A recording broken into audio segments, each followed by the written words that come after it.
Hello friends, welcome to my channel stocks tutor. अगर आप मेरे चैनल पर पहली बार विजिट कर रहे हैं तो चैनल को सब्सक्राइब ज़रूर करें। आज हम लोग जेपी पावर शेयर प्राइस के बारे में बात करेंगे और इसका भी प्राइस देखें तो 8 रुपीज़ चल रहा है और आज इसमें देखें तो 3.61% का लोअर सर्किट लगा है। हम लास्ट 5 डेज़ की बात करें तो 7% डाउन गया है। हम 1 मंथ की बात करें तो ये शेयर 12% से डाउन गया है। हम 6 मंथ्स की बात करें तो ये शेयर 119% से अप गया है। 1 ईयर की बात करें तो 180% से अप गया है। 5 ईयर्स की बात करें तो ये शेयर 40% से अप गया है और अगर मैक्सिमम की बात करें तो ये 73% से डाउन गया है। तो आज के हम इसके ओपन और क्लोज की बात करें तो ये शेयर आज 8.20 रुपीज़ पे ओपन हुआ था। अगर इसके हाई की देखें तो 8.45 रुपीज़ इसका हाईएस्ट प्राइस गया था और आज इसका लोअर देखें तो 7.85 रुपीज़ आज इसका लो गया था। अब हम कंपनी की मार्केट कैप देखें तो 5000 करोड़ कंपनी की मार्केट कैप है, जो कि बहुत अच्छी है। यहाँ पर हम कंपनी का पीई रेशियो देखें तो 19.44 कंपनी का पीई रेशियो है और ये भी हमारे लिए अच्छा पॉइंट है। पीई रेशियो कंपनी का अच्छा माना जाता है। और अगर 52 वीक हाई देखें, मतलब एक साल में ये शेयर का हाईएस्ट प्राइस कितना गया तो वो 11.15 रुपीज़ हाईएस्ट प्राइस गया है। और 52 वीक लो देखिए कि एक साल में इसका लोवेस्ट प्राइस कितना गया तो वो 2.45 रुपीज़ इसका लोवेस्ट प्राइस एक साल में गया है। अब हम कंपनी की फाइनेंशियल परफॉर्मेंस देखते हैं। अब यहाँ पर हम लोग कंपनी की फाइनेंशियल परफॉर्मेंस देखें क्वार्टरली तो हमारी जो ग्रीन कैंडल है वो हमारा रेवेन्यू है और हमारी जो यहाँ पर येलो कैंडल है वो हमारी नेट इनकम है। तो हम लोग देख रहे हैं दिसंबर 2020 से दिसंबर 2021 तक हमारा रेवेन्यू इंक्रीज हो रहा है, जो कि हमारे एक पॉजिटिव पॉइंट है। और अगर हम लोग अपनी नेट इनकम को देखें तो दिसंबर 2020 से मार्च 2021 तक हमारी नेट इनकम बहुत तेजी से इंक्रीज हुई थी, ये हमारे एक पॉजिटिव पॉइंट है।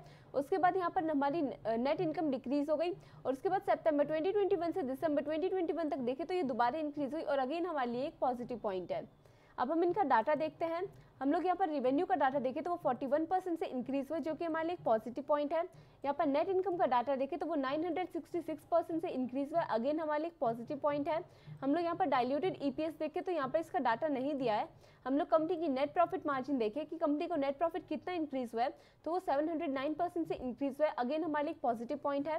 और ऑपरेटिंग इनकम देखें कंपनी की तो वो 26% से इंक्रीज हुई है और ये भी हमारे लिए एक पॉजिटिव पॉइंट है।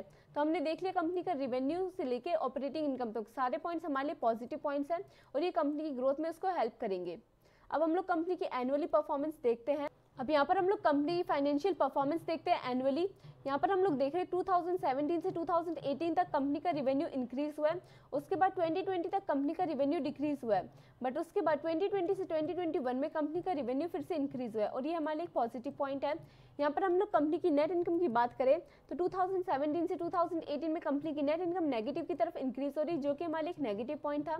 बट 2018 से 2019 में कंपनी की नेट इनकम पॉजिटिव की तरफ जा रही है और ये हमारे लिए पॉजिटिव पॉइंट था।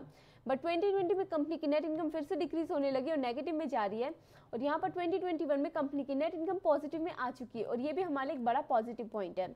अब हम इनका डाटा स्टडी करते हैं। हम लोग यहाँ पर रेवेन्यू का डाटा देखें तो वो 0.55% से इंक्रीज हुआ है, ये हमारे एक पॉजिटिव पॉइंट है। यहाँ पर हम लोग कंपनी की नेट इनकम देखें तो वो 112% से इंक्रीज हुई है, ये भी हमारे एक पॉजिटिव पॉइंट है। हम लोग कंपनी की डाइल्यूटेड ईपीएस देखें अर्निंग पर शेयर तो वो 110% से इंक्रीज हुई है, ये भी अगेन हमारे एक पॉजिटिव पॉइंट है। हम कंपनी का नेट प्रॉफिट मार्जिन देखें कि कंपनी को नेट प्रॉफिट कितना हुआ तो 112% से इंक्रीज हुआ है, ये भी हमारे एक पॉजिटिव पॉइंट है। और कंपनी की ऑपरेटिंग इनकम देखें तो वो 66% से इंक्रीज हुई है और ये भी हमारे एक पॉजिटिव पॉइंट है। तो हमने देखा रेवेन्यू से लेकर के ऑपरेटिंग इनकम तक ये सब भी पॉइंट्स हमारे लिए पॉजिटिव और कंपनी की ग्रोथ में उसकी सपोर्ट कर रहे हैं। तो हमने कंपनी का क्वार्टरली और एनुअली दोनों रिजल्ट देखा और उसमें दोनों में हमारी रेवेन्यू और नेट इनकम पॉजिटिव में दिखी है और ये हमारे एक पॉजिटिव पॉइंट है। तो हमारी फाइनेंशियल परफॉर्मेंस हमारे लिए एक अच्छा फेवर में पॉइंट रहा। अब यहाँ पर हम लोग कंपनी की टोटल रेवेन्यू देखें तो 2018 में 5000 करोड़ का रेवेन्यू है, 2019 में 4000 करोड़ का रेवेन्यू है, 2020 में 3000 करोड़ का रेवेन्यू है और 2021 में 3500 करोड़ का रेवेन्यू है। तो यहाँ पर हम लोग देख रहे हैं 2019 में हमारा रेवेन्यू डिक्रीज हुआ, 2020 में वो डिक्रीज हुआ और 2021 में वो इंक्रीज हो गया, तो ये हमारे लिए एक पॉजिटिव पॉइंट है। अब यहाँ पर हम लोग कंपनी की नेट इनकम देखें तो 2018 में -1500 करोड़ की थी, यहाँ पर 2019 में -381 करोड़ की थी, 2020 में -2000 करोड़ रुपीस की थी और 2021 में +267 करोड़ रुपीस की थी। तो यहाँ पर हम लोग देख रहे हैं 2019 में कंपनी का लॉस रिकवर हुआ है और उसका पॉजिटिव की तरफ जाने लगी है नेट इनकम। फिर 2020 में कंपनी में कोरोना की वजह से और लॉस हो गया कंपनी को, और 2021 में फिर कंपनी ने बहुत अच्छा ग्रो किया और अपने लॉसेस को रिकवर करके वो पॉजिटिव में आ गई है और पॉजिटिव के 267 करोड़ रुपीस में आ गई है। तो ये भी हमारे लिए एक पॉजिटिव पॉइंट है। कंपनी ने 2021 में बहुत अच्छी ग्रोथ दिखाई है। अब हम लोग कंपनी के टोटल एसेट्स और लायबिलिटीज को भी देखते हैं।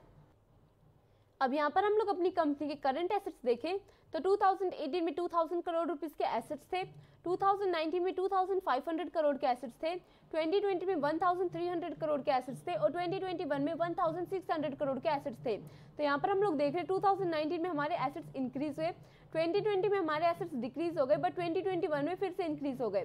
तो हम लोग देख रहे हैं अगर ओवरऑल देखें तो हमारे करंट एसेट्स इंक्रीज हो रहे हैं, जो कि हमारे लिए पॉजिटिव पॉइंट है। हम जानते हैं कि किसी भी कंपनी को अच्छा ग्रो करने के लिए उसके पास ज़्यादा से ज़्यादा एसेट्स होने चाहिए और कम से कम लायबिलिटीज होनी चाहिए, तभी वो कंपनी अच्छा ग्रो करती है। तो हमने देख लिया हमारे करंट एसेट्स इंक्रीज हो रहे हैं, जो कि हमारे लिए पॉजिटिव पॉइंट है। अब हम लोग अपने टोटल एसेट्स को देखते हैं। 2018 में 37,000 करोड़ के एसेट्स थे, 2019 में 37,200 करोड़ के एसेट्स थे, 2020 में 17,000 करोड़ के एसेट्स थे और 2021 में 16,000 करोड़ के एसेट्स थे। तो यहाँ पर हम लोग देख रहे हैं हमारे टोटल एसेट्स यहाँ पर डिक्रीज हो रहे हैं लास्ट में, तो ये हमारे लिए एक नेगेटिव पॉइंट है।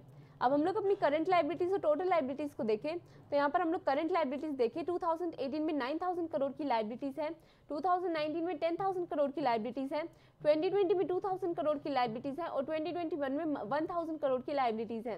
तो यहाँ पर हम जानते हैं कंपनी की करंट लायबिलिटीज और टोटल लायबिलिटीज डिक्रीज होंगी तो कंपनी के लिए एक पॉजिटिव पॉइंट होगा।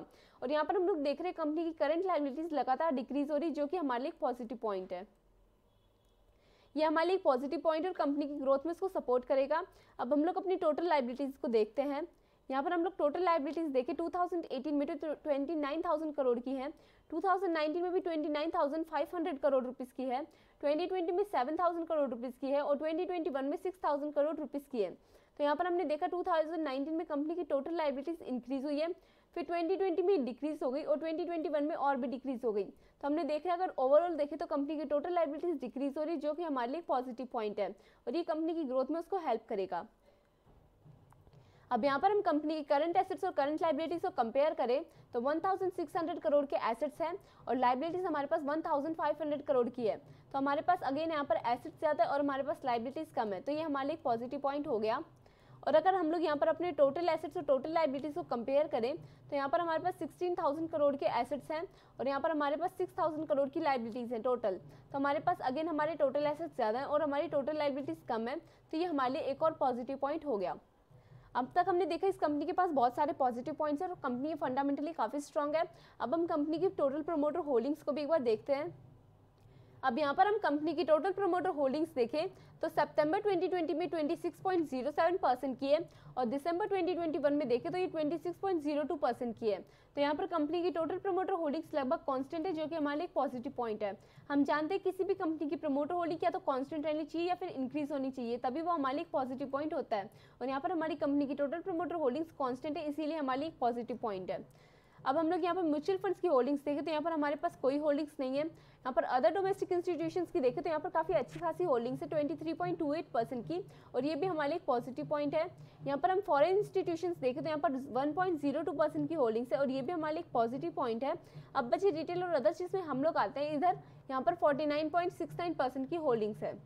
तो मैंने इस कंपनी के आपको दोनों पॉजिटिव और नेगेटिव पॉइंट्स आपको बता दिए हैं और हमने देखा ये कंपनी फंडामेंटली काफ़ी स्ट्रॉन्ग है और इस कंपनी के पास बहुत सारे पॉजिटिव पॉइंट्स हैं as compare to negative points.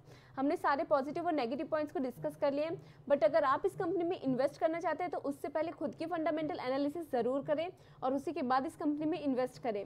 और अगर आपको ये वीडियो पसंद आया हो तो वीडियो को लाइक करें और चैनल को सब्सक्राइब ज़रूर करें। मिलते हैं नेक्स्ट वीडियो में।